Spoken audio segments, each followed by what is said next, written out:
There's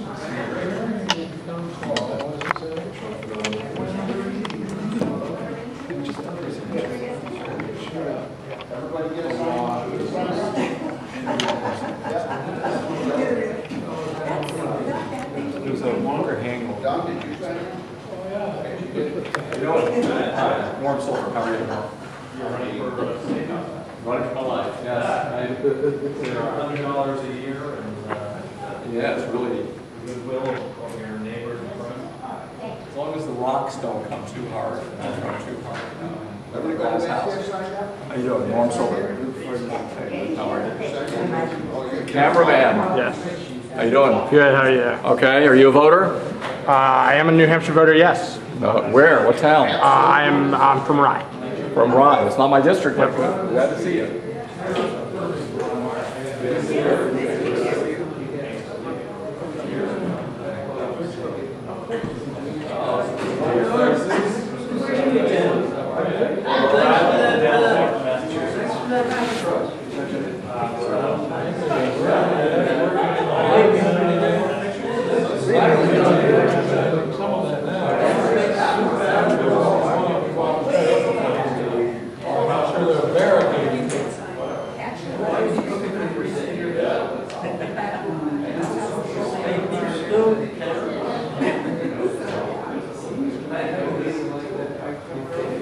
Visiting my family. I know. Your emails and I don't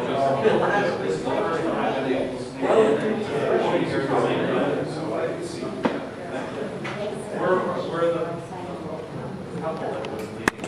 I don't have your names. They still have to make sure everybody's got it. How you doing? Oh, okay. Yeah, so, how are you? How are you? How you doing? Also, how are you? Yeah. If you can call me anything you want. Sorry, what town do you live in? Hello, this is John.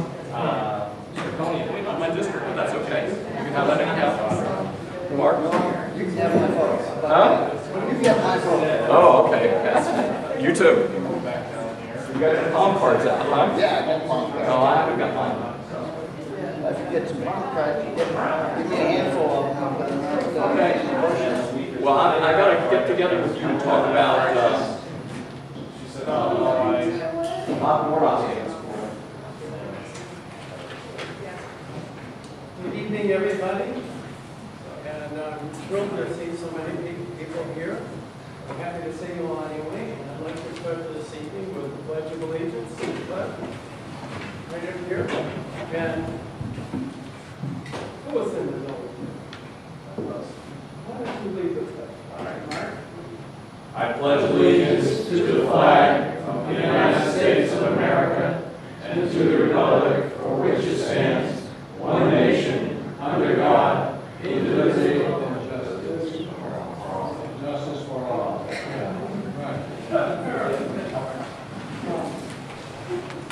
Okay, well, we're pleased to see you all, and we managed to get the best possible meeting for us this evening. I want to go over just a few things. As you all probably know, the primary is coming up before our next meeting. The primary is on September 13th. And since I think we're all here because we're concerned with going on in the country and whatever, we have now about 4 weeks to get out and do what we can do. Talk to friends, to write letters to the editor, to go out and hold signs, promote our candidates, support our friends, and support our candidates. For people who like to write letters, some of the papers have said that they want all those articles in that are supported candidates like 2 weeks ahead of time, so we really only have about 2 weeks to get those letters in. Another way that we can try and influence things is by being a delegate to one of the political parties. And at least the Republican Party, it's a very simple job. It only has two two things that you do. One is you can go to the convention and you vote primarily on the platform, on amendments to the platform. And the other is at one of the county meetings, and I think in Belknap it's in November, you vote on who are going to be our representatives to the state committee. If you're interested, well, it's a fairly simple job, but one way we try and influence the parties to come back to our beliefs is by getting people into these positions and influencing the platforms to do the things that we are for. So if this is of any interest to you, you can call your local, whoever it is, in your town hall, find out if the slots are open. It's too late to actually register, but you could tell your friends, and you can do a write-in campaign. And if the slots are open, in some towns they may be open, all you need is 10 votes. And if you get 10 votes and there's nobody else running, you are the delegate. Okay?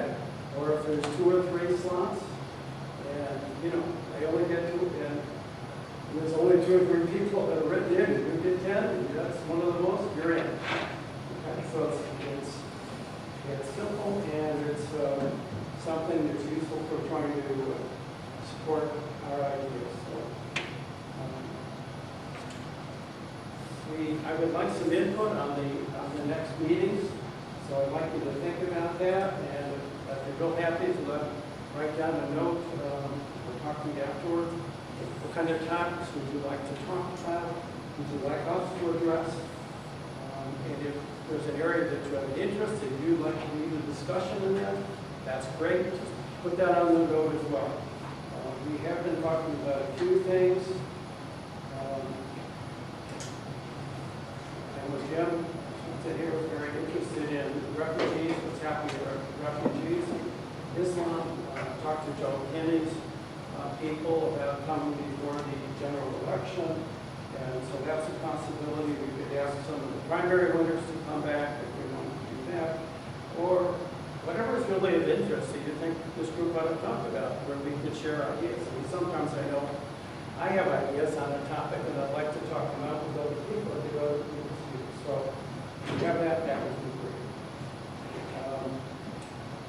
There's a meet and greet on Saturday for Frank Edelblum, who did talk to this year, was it a month ago, at the Fun Spot. The information's here. If you've got anybody seen Hillary's America, the documentary? Tomorrow night. Excuse me? Tomorrow night in the Guilford Cinema, right. 7 o'clock. I have seen it. I think it's really good. I'm thinking about going back again tomorrow night. It's right here at the Guilford Cinema 8 Theater. Will be shown. And it's a documentary, so it's not showing everywhere. You're not going to see it advertised by a lot of people. But a lot of historical information about the Democrat Party and many of the things you'll know. Many of the things, oh yeah, I knew that, but I forgot it. But I think it's really good. If you haven't seen it, it's worth your time.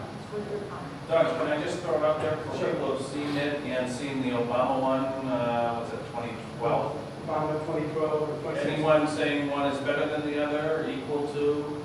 I mean, It's so long since I've seen the 2012. I really hadn't thought about it. I think both were with Dinesh D'Souza. Dinesh D'Souza yeah. Was the director and the producer.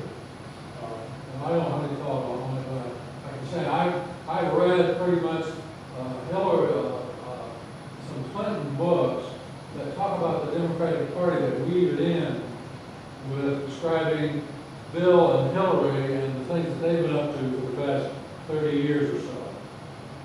Most people don't realize that the Democratic Party, how the strong 98% influence they've had on immigration and this issue of refugees and all of that.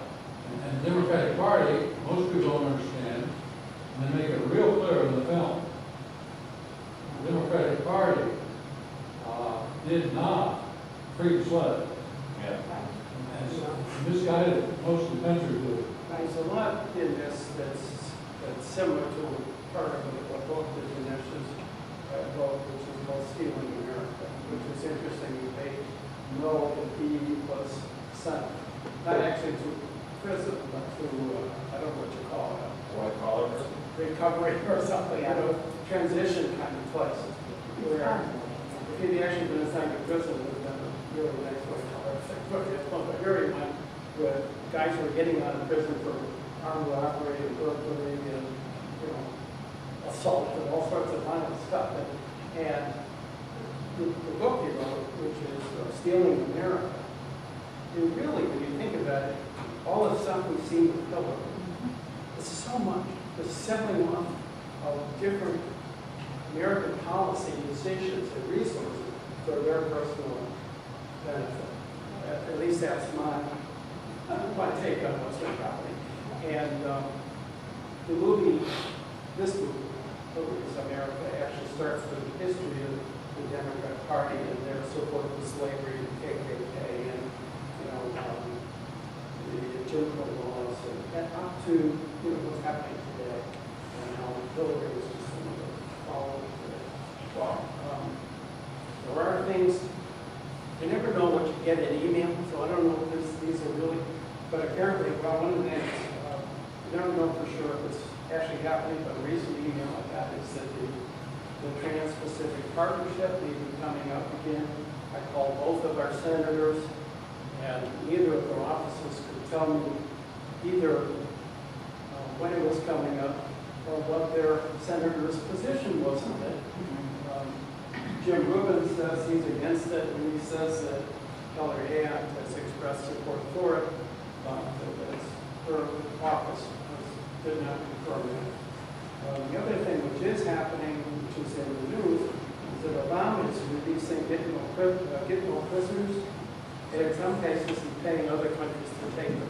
Now, I don't know where he gets the money. I mean, I don't know the legislature actually say, here, you can have some numbers of millions of dollars to go fund letting these guys out of prison and paying different countries to take them. So, I think... Everything is secrecy. Yeah, everyone is secret. So I think it's worth communicating with our senators and Congress to keep people folks there. Okay. Is there anything else, anybody else to say? Otherwise, we will get to our speakers, and I've probably already taken too much time. Okay. I think many of you already know Rich Ashooh, who's running in the past, but he's again now running against Frank Dinta. And Rich has been involved in New Hampshire politics for just forever. It's so crazy. Anyway, sorry. So anyway, we'd like to have Rich come up and he will take a few minutes and tell us about himself and why he's doing this and things, and then open up the floor to questions. I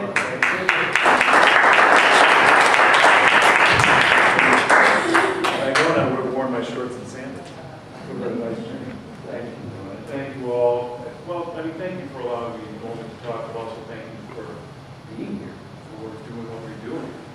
As Don points out, we've got an election coming up, and it's hard to overstate how important this election is. We're coming on 8 years of the wrong direction, and it's going to be less whether or not we right the ship.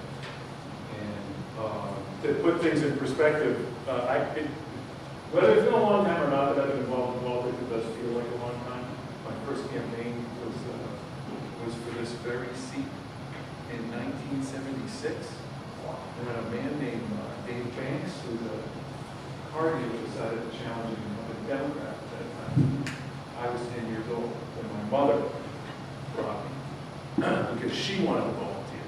And I was the youngest of 7, which meant youngest of 7, if she wanted to volunteer, she had to bring the baby with. And so I got exposed to New Hampshire politics very early. Some of you, I don't know if you remember Sheila Rover. She was a longtime state senator. She worked for Mel Thompson when he was governor. And Sheila and my mother used to go around and basically do what we do, which is try to make our state, our country a better place and not leave it to others. I learned a lesson early on that you need to get involved, especially in New Hampshire. And that's stayed with me my whole life. It's taken many forms, mostly as an activist and a volunteer, like many of you. Don's right, I had run once before, and that was in 2010. And it was for this seat, and I was motivated at that time, again, probably like many of you, concerned about the growth of government as embodied by Obamacare. But also, just general chronic deficit spending and debt that we had at that time.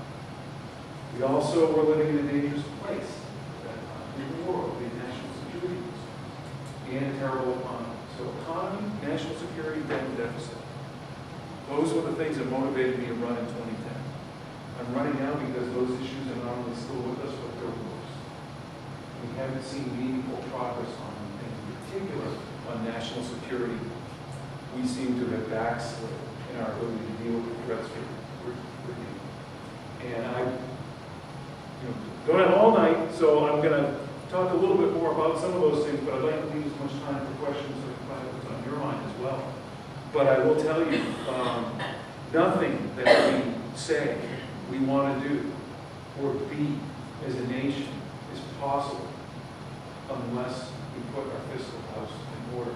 We're a mighty nation with a mighty economy, but even we can suffer a fiscal collapse. $19 trillion of debt is too much debt even for a nation like ours. And if you put it into perspective, as a percent of our economy, GDP, that's about 70+%. Okay? We haven't had that much debt since World War II. And in World War II, we had a reason to carry that much debt. We were fighting a world war. Well, we don't have a reason to carry that much debt now. Yet, I don't feel like the urgency is there at all to deal with it. Think about it in this way. We pay about $230 billion just in interest on that debt. $230 billion, that's more than most federal agencies. Think of what could happen if we did not have to spend that money that we do. And that's with interest rates very low. So we got to start with the fact that if we don't fix our fiscal house, nothing else is going to happen. Okay? How do we fix it? Well, one, we have to hold on to spending. We absolutely need to cap spending. But we need some other reforms too. Really doing it the right way will entail growing our economy. And our economy should be surging, and it's not. And I've spent more than 20 years in the business community. I've worked for New Hampshire's largest manufacturer, a company called VA Systems. When I started there, I had another name, it was called Standards. It's New Hampshire's largest manufacturer. And I felt the pain of our current circumstances through that work I've done in two ways. One is just as a manufacturer, making things. It's really hard to make things in New Hampshire. Taxes are too high. You don't have enough trained workers. And energy costs are through the roof, the highest in the nation. It's really hard to make it. And New Hampshire was a manufacturing state.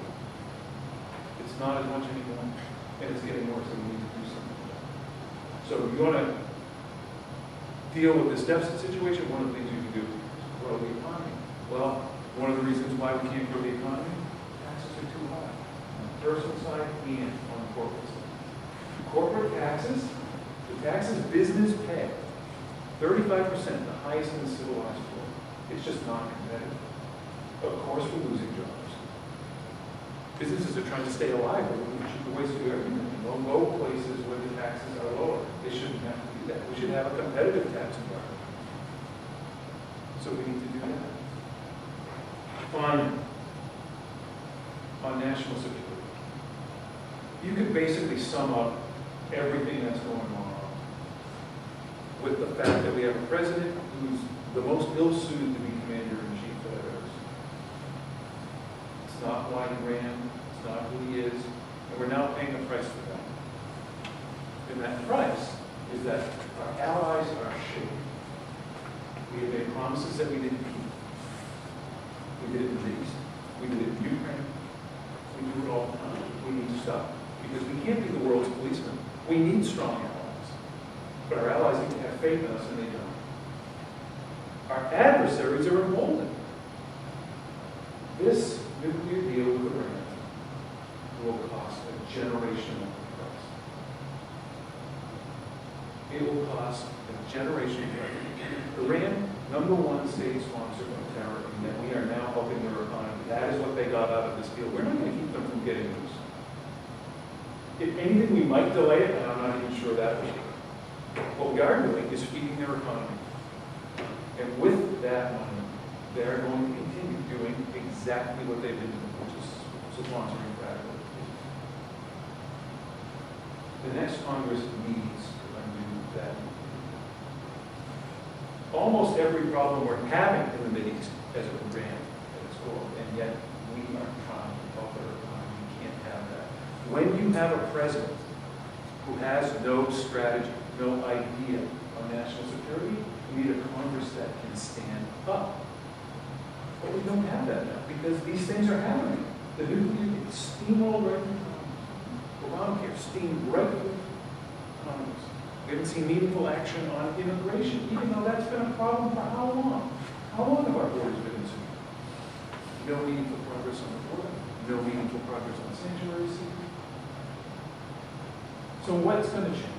My view is, it's clear that it's not enough to have Republican majorities, because we have those, and yet, no meaningful progress. So we have to look at who we're sending. And it's my view that having somebody with the kind of experience relative to the problems we're talking about, balancing the budget, turning the economy around, national security. There are lots of other problems, and my view is if we don't get those right, it's going to be hard to do anything. And that's what motivated me to run. Spent more than 20 years in national security. The motto of my company is, we protect those who protect us. Because that's what we do. We provide the systems that protect our warfighters. And you learn some things. You learn some things when you do that. You learn how to keep our warfighters safe.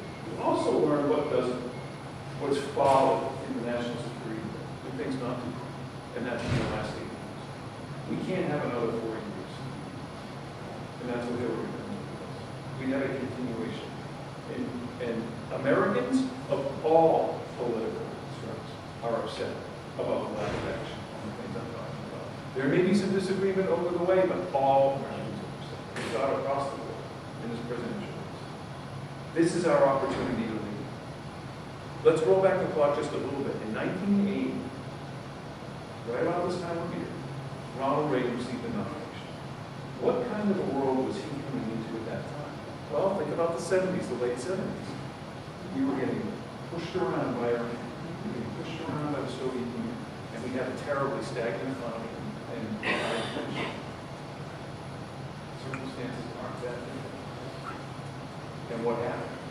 Ronald Reagan came in with very conservative ideas, very conservative principles, lower taxes, restore our military, and be very clear who our adversaries were and who our allies were. There was no mistake who our friends and our adversaries were. Well, and what did we have? We have the greatest peacetime expansion that we've seen in our history.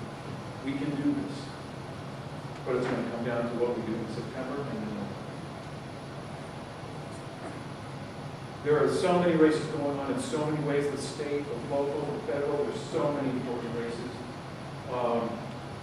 You're gracious to give me time to talk about the race that I care about, which is Congress.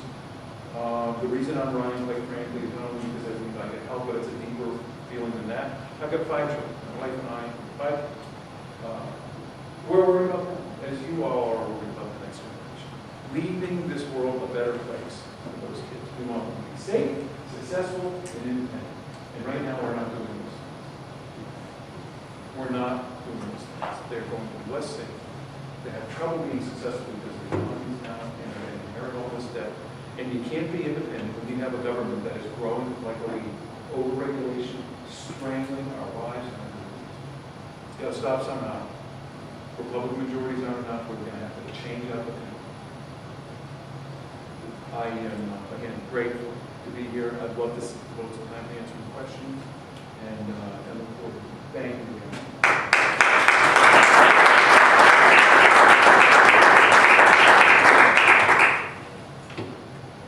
Yes, sir. Do you mind telling me your name, too? I know some of you. John Loder. John, nice to meet you. Ever since I got here, I recognized that there were 2 classifications of people, not up or down, better, less effective, but we have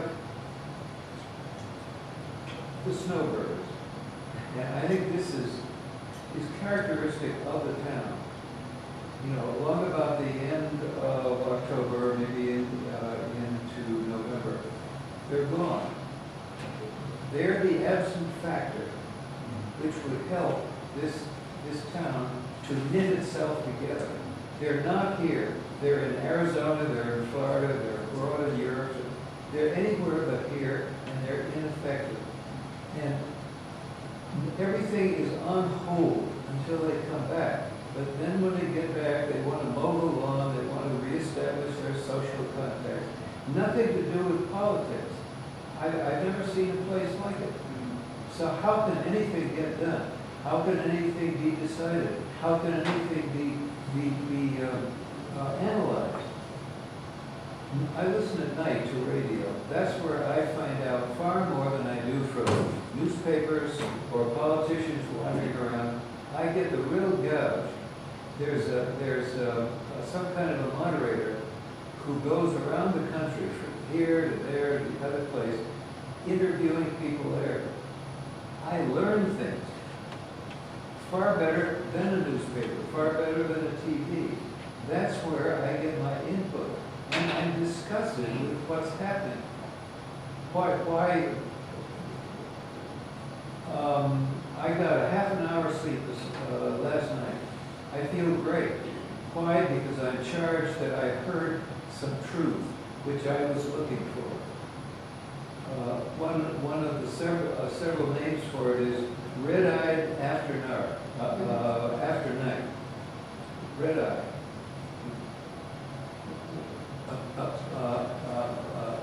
Because everybody shows up in the morning at work with their eyes are red. Those are the kind of people I want to listen to and be deciding about the nation. I don't have a TV. There's nothing on it. Yeah. All it does is sell products. Yeah, it's so funny to hear you. So I don't know if I mentioned, but I not only grew up in Manchester, but my grandparents came to work in the mills. And so New Hampshire, there's no better place to me.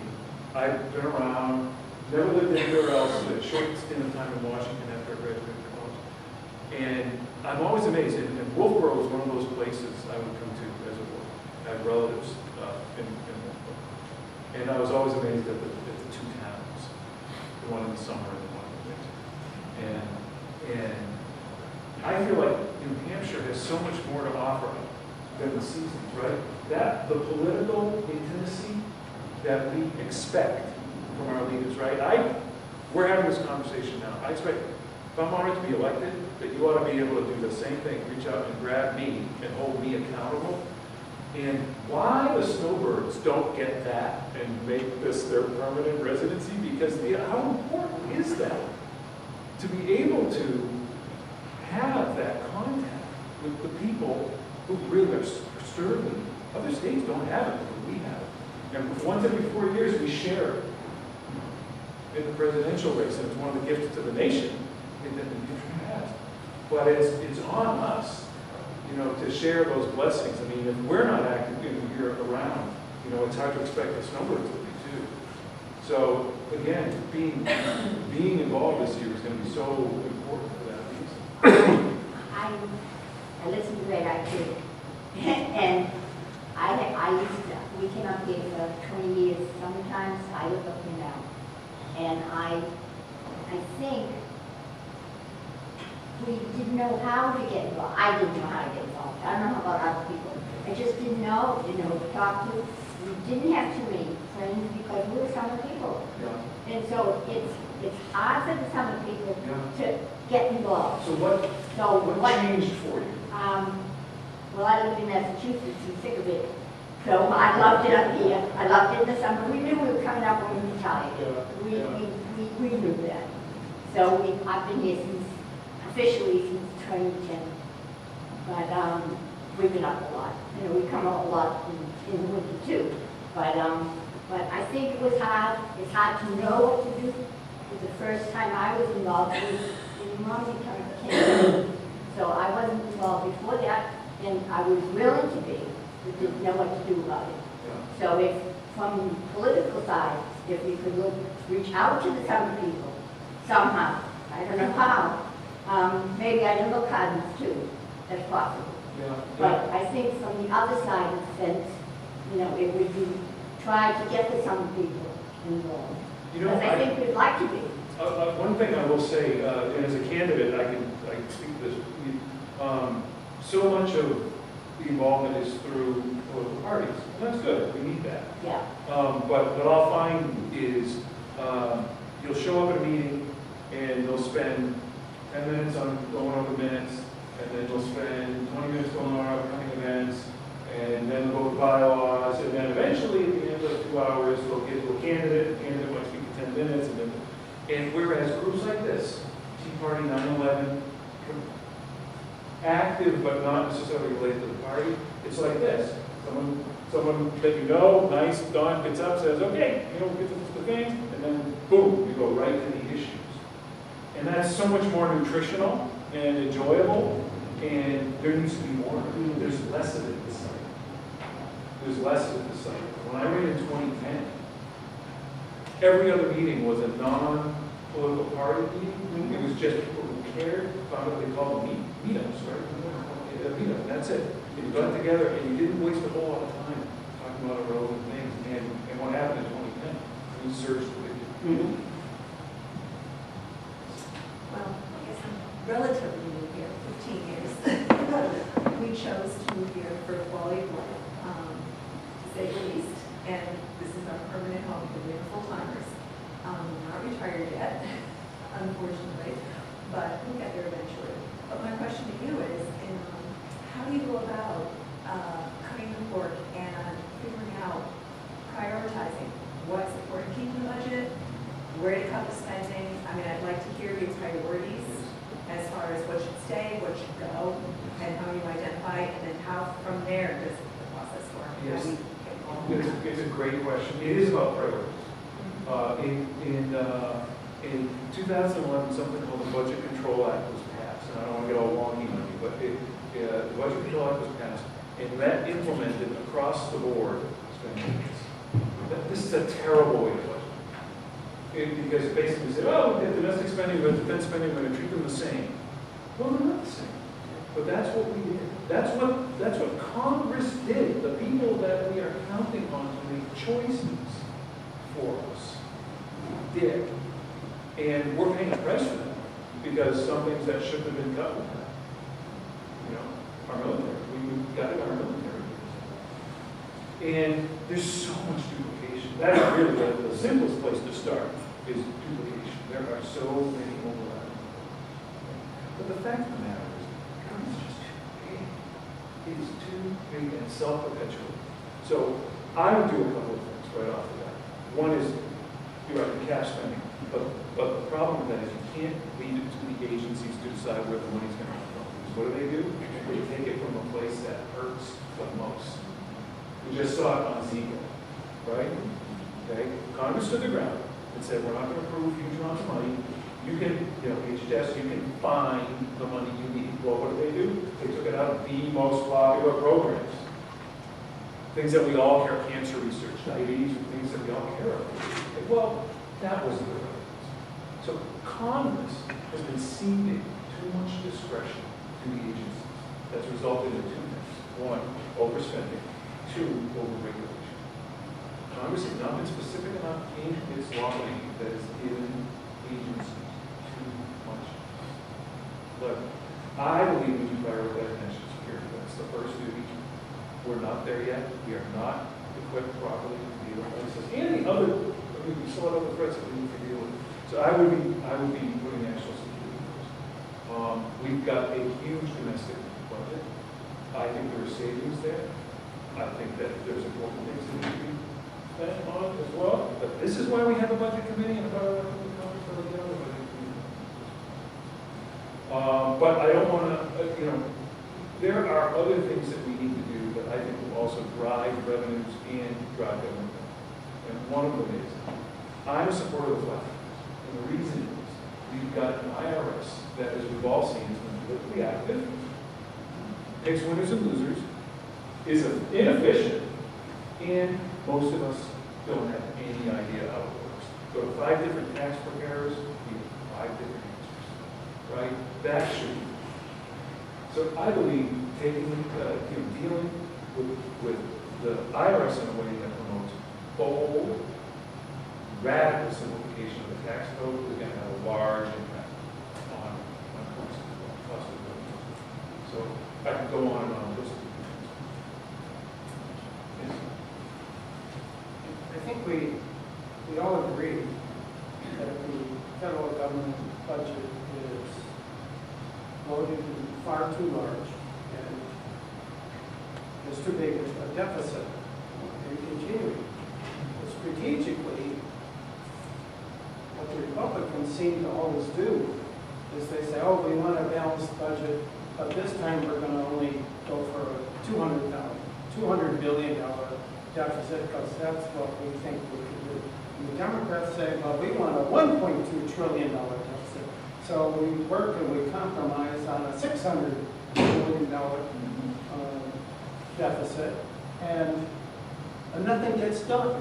We still have 50 federal job retraining programs, and the last time I looked, Congress hadn't looked at one of them in 10 years, close to 10 years, to see if they were efficient. We have people all over the country who tell us they have jobs for skilled people, and they can't find the skilled people. So as far as I see, these jobs are just, these job retraining programs are just to give jobs to the people who are retraining and fund these little groups to give money back to the Democrat Party. That is an outstanding point. Who trains employees better? The employer. Exactly. That is what needs to be incentivized. So, but where I'm trying to go is, I think we have to go in and say, hey, let's see, $4 trillion budget. Here's our budget at 3, or 2.5, and we'll negotiate from here. Okay? Because they want a $5 trillion. So maybe we can settle on something that's even close to that.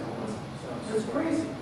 But You know, we have this, there's this thing in Laconia a week or two ago about, they got a $16,000 grant to get some rifles. I'm saying, $16,000, if they need rifles, can't we in Belknap County come up with $16,000? It probably costs the taxpayers $50,000 or $100,000 when you consider all the applications for this, all the federal government overhead, and the program, and then that's repeated thousands of times around the country. Because this is crazy.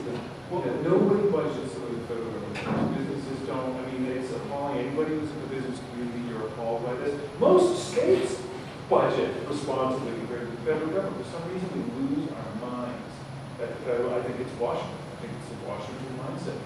People get elected with the best intentions. They go to Washington and they get all swoony. The old timers put their arm around them and say, here's how it works. And next thing you know, they're doing the same self-perpetuating overspending. One very simple change that doesn't happen now that should happen is, when do you hear about the federal budget? Most Americans, they hear about it when we're at the cuff. Right? The last day we're about to shut down the government. And why is that? We have a budget resolution at the beginning of the year that sets the top line. It's not binding. Why wouldn't we make that be the law? And then the rest of the year you devote to working out how you're going to fit what we need to do within that top line. But instead, we don't make it binding. We wait till the very end when we're standing on a cliff, and then Americans say, look at them, screw it up. That one change, I think, will change the whole dynamic. It would be the way normal entities budget. But the problem is that it seems like the leadership of both the Republican Party and the Democratic Party are in there doing this mischief. Oh, yeah, no, there's no one party.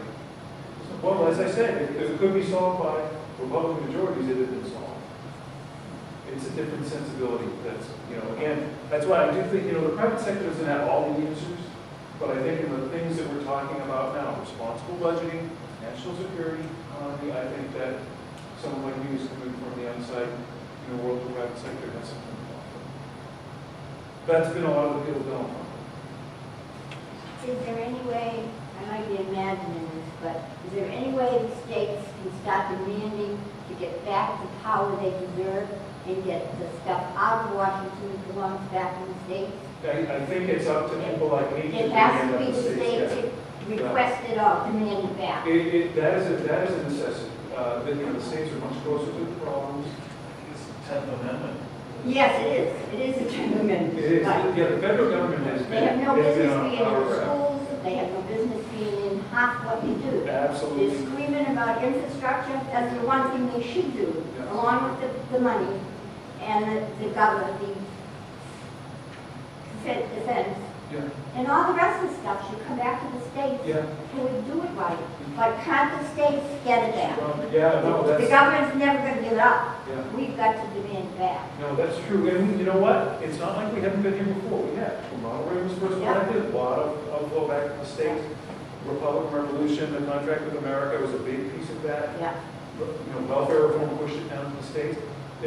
How long has it been since we've done that? The only thing I've seen it happening is the Common Core. The states are screaming about Common Core. Some of them are. They're not all screaming. Yeah. But that's Some of them one are. issue that I've seen at least states working on, Yeah. but nothing else. No, that is a huge part of the solution, is giving states the power they need. They are closer to the problem. So, as you said, with the exception of national security, that is. How can we do it? How can we scream it out loud enough? Well, the last two times it happened was because American voters spoke at the ballot box. Reagan Revolution, Yeah. contract with America, and now here we are. That was what, 1994. It's time. It's time. We can't keep doing the same old thing. I got a question, a friend asked me this question about your position on gun control. Apparently there was some organization that rated you pretty well, New Hampshire Firearms Coalition. Can you explain? I would like to give you the opportunity. Thank to you, I explain. appreciate it. Yeah, one thing you learn is well, first, let me say this. I'm a supporter of the Second Amendment. I'm an NRA. I'm not over, I'm a sugar myself. I support the Second Amendment, and I support it through my daily. Remember, it's not about being a politician, it's about my daily. I believe the Second Amendment makes us safe. That is my deep held belief. We've been getting a lot of questions about whether the gun laws should be changed in the wake of some horrific shootings. It's been coming up a lot in the media. And the answer is no. We don't have a gun law. We have a gun enforcement. We have a law enforcement. Okay? If you look at Orlando, that was the first one on people's minds. Okay? The FBI investigated that individual on several occasions and deemed that person not a threat. It's not the tool. It's the person. That has been the issue. I allowed myself to say the word gun control, and that was a mistake because people interpreted that as meaning somehow I want more gun control. I don't. We need it. It's not what I meant. We need to enforce the laws we have. We are under threat, though. We are under threat, and the threat is Carol Shea Porter. If Carol Shea Porter wins this seat, then we will see our gun laws. We will see more. We'll see what? More of them. We will see more gun control if Carol Shea Porter wins this thing. And I believe I can do that. In some states, somebody has a mental health issue, they actually, any action against them actually is put behind a screen so the public can't see it, and only law enforcement or by a judge allows that. Why isn't there something nationally before someone buys a gun? My purpose is schizophrenic. Legally, you can buy a gun in this state. Yeah, I actually think there are national rules. And But certain states actually have that behind. certain states aren't aligned with a federal rule. I don't want to check it on, to be sure, but that's my understanding, is that there is a federal rule on that. The big concern on mental illness is that it's an illness, and that right now the system is geared towards, denying Second Amendment rights to people with mental illness, and it's not very good at restoring those rights when they get well, because it is an illness, and that is something that we're concerned about, and we should be concerned. There was an article in the Hippo about this particular question. And in several states, they do take people who have been adjudicated or forcefully, put in hospital for mental problems. They do add them to that list. And according to this article, the Secretary of State in New Hampshire was going to start that process, but has been stopped and held up by the ACLU or some organization until they review it or something. To me, as long as there's proper process, that's the right thing to do. Seems to me. Not getting anything. Yeah, thank you for giving me a moment to talk about that, because it is very important. And it is on the mind. A lot of media are asking how you spend time to have more open.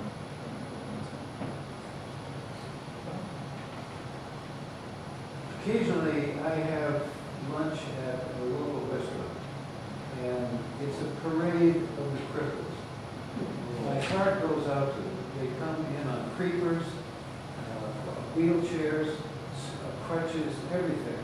I want to know what their physicians are doing about this, if they have one. If they don't have one, what is the corporate state doing about it? They come in sometimes 60, 65, 70 years, and they're run out.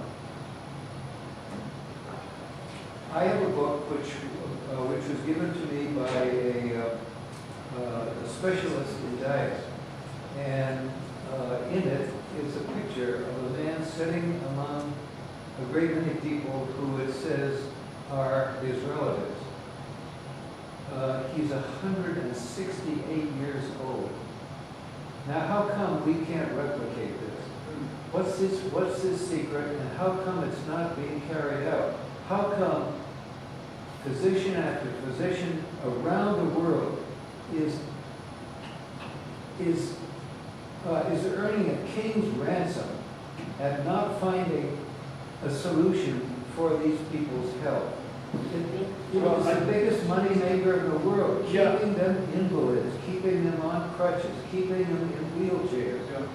Why aren't things like this there? I don't know how many instances, whole fields where this larceny is taking place. So when you mentioned the gentleman of that age, my first thought that came to my mind is he doesn't have any kids. He doesn't have any kids because I have a brother who's 14 years older. He has no kids, and he looks like a teenager. And I have 5 kids. This man's kids were all around him. That's what the caption. All right, so there's hope for me.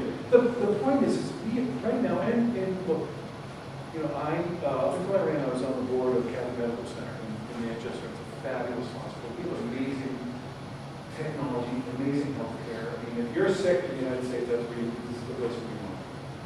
But setting aside the whole issue of cost, because the costs are too heavy to need to do something about it. The other thing that's wrong is we don't incentivize innovation. We really don't. If you take something like Medicare, right? And I know a business in Manchester, and they make prostheses, right? For wounded warriors, for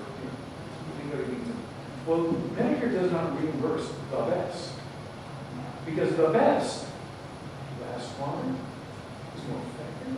You take a veteran who lost a leg and back, you give them the best, right? They're going to be more productive, back and forth. They're not going to be back and forth to the doctor often. It fits better, it works better. That's not what Medicare does. It reimburses most students, the most successful. So instead of going back every year, that's part of the system that needs to change. I'm sorry, I don't know if you can do it. So, thank you. Thank you. Thank you. yes, no. Oh, yeah. We sort of assume that you'd be supportive of repeal and replace Obamacare. Yes, not repeal and replace, repeal by replace. I don't want us to do that. It's a good idea right now. Let's not wait. By the way, Obamacare, I know this was not a yes, no, but it's such an important issue. Such an important issue. Obamacare has collapsed. This is our chance. So yes, It's also they're taking their chance to take over healthcare. they're going the other direction. Barack Obama said it's time to put the Totally public option bankrupt, back. bankrupt the country. Yep. Okay. I assume you would support a balanced budget amendment. Absolutely. And one thing we talked about, I think, a little bit last time as a group, or when Frank was here, about the greatly increased exposure to derivatives and things like that in the big banks. And I assume you'll do your best to make sure that the taxpayers are not on the hook when and if those big banks collapse. Part of that $19 trillion that we've been talking about as far as the debt is the price we paid for the last. Okay. Thank you very much.